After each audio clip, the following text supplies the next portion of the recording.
Assalamualaikum warahmatullahi wabarakatuh. Pada kesempatan hari ini adik petani mencoba menjelaskan ya, ada jenis-jenis rumput yang katanya saya merombak racun itu kan.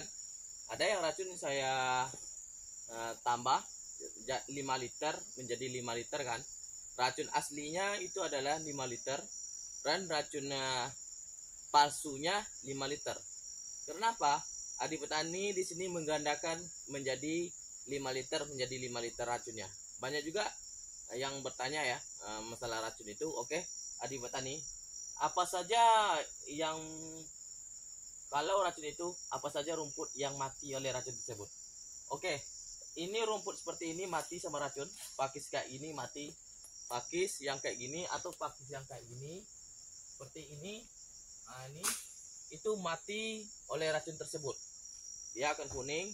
Apalagi kalau rumput yang seperti yang di bawah ini, yang seperti ini, itu mati juga. Ini gampang matinya. Dan terus rumput yang seperti ini mati juga.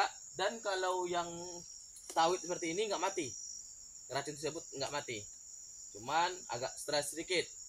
Oke, untuk cara untuk penggandaannya, boleh kita lihat gambarnya yang saya terakan di video-video ini gambarnya. Boleh kita lihat gambarnya. Itu caranya itu dengan mencampur air, yaitu menggunakan meslindo.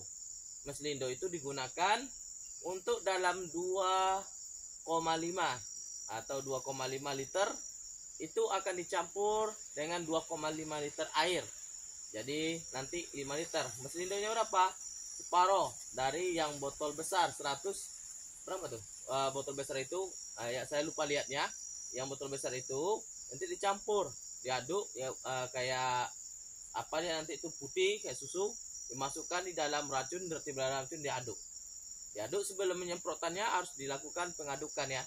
Oke, lakukan pengadukan sesuai dengan takarannya.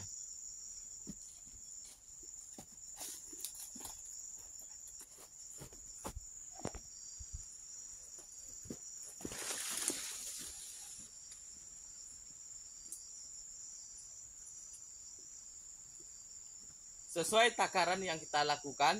Setelah itu kita coba untuk penyemprotannya seperti yang kayak gini. Ini pakis gini sebenarnya nggak perlu disemprot, rumput saja. Rumput apa sejenis apa. Kalau untuk pembunuhan kayu itu pakai garlon ya. Garlon untuk membunuhkan anak kayu, anak karet, segala macam kayu lah, itu dinamakan garlon. Racunnya untuk pembunuhan. Kalau yang sawit ini jangan sekali-kali kena garlon ya. Kalau kena garlon pelepah ya, ini bisa kering, bisa mati nih sawit. Oke guys. Jadi untuk sahabat petani kelapa sawit, itulah adik petani melakukan skala uji coba ya, biar untuk gimana cara untuk pengiritan baik dalam perawatan maupun dalam pemupukannya. Asalkan sawit kita itu subur dan mantap. Yang mana lihat buahnya seperti ini, ya senang hati kita kan ya guys. Kalau untuk jenis pemupukannya ini, itu kita menggunakan NPK 1616 dalam setahun 4 kali dengan cash rate, CU dan boron. Banyak di antara kita yang tidak sama pendapat ya, itu terserah. Karena yang jelas punya adik petani udah ada buktinya, ada nyatanya yang kita lihat kan sekarang ini. Bukti dan nyata itu penting bagi kita bersama ya. Oke, itulah sahabat petani, penjelasan adik petani. Mudah bermanfaat video ini ya, sebagai inspirasi dan ada ilmu dia masalah racun tadi, dan ada juga manfaatnya bagi kita bersama sebagai petani kelapa sawit. Oke, salam sukses selalu buat petani kelapa sawit. Jangan lupa di subscribe, like dan share dan komen. Oke.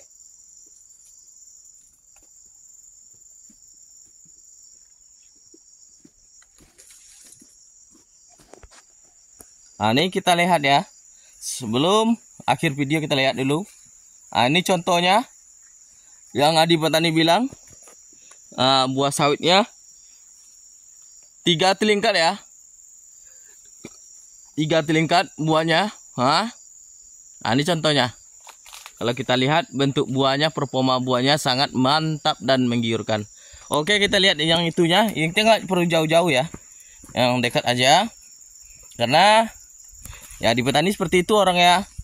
Ini biarpun udah habis buahnya, tetap ada buah baru di atas. Karena kalau pemupukannya kita cukup ya guys, ya trek itu sebenarnya kurang.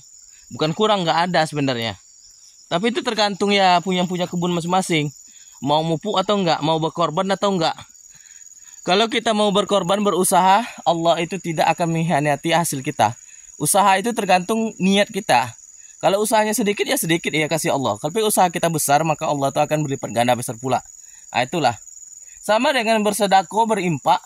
Kalau kita berimpak 1.000, maka sedikit pula dapatnya kan pahalanya. Tapi kalau kita berimpak puluhan juta, maka besar pula pahalanya. Tempatnya lebih bagus nanti di akhirat nanti. Sama dengan sawit gitu juga.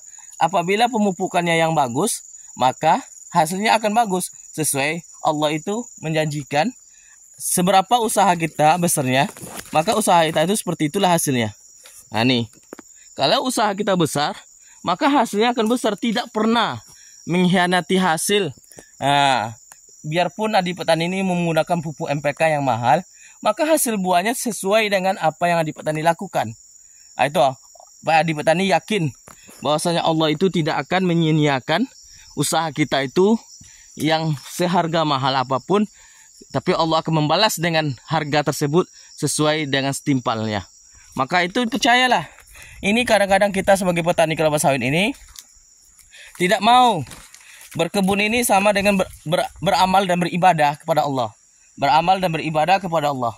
Yakin bahwasanya tumbuh-tumbuhan itu Allah menciptakan, yakin bahwa tumbuhan itu mengasih buah itu Allah. Makanya seperti itu Adi Petani yakin, makanya insya Allah sawit kita akan buahnya sangat banyak. Oke? Nah, itu kita lihat. Nah, itulah pengarahan Adi Petani. Cukup sekian. Assalamualaikum warahmatullahi wabarakatuh.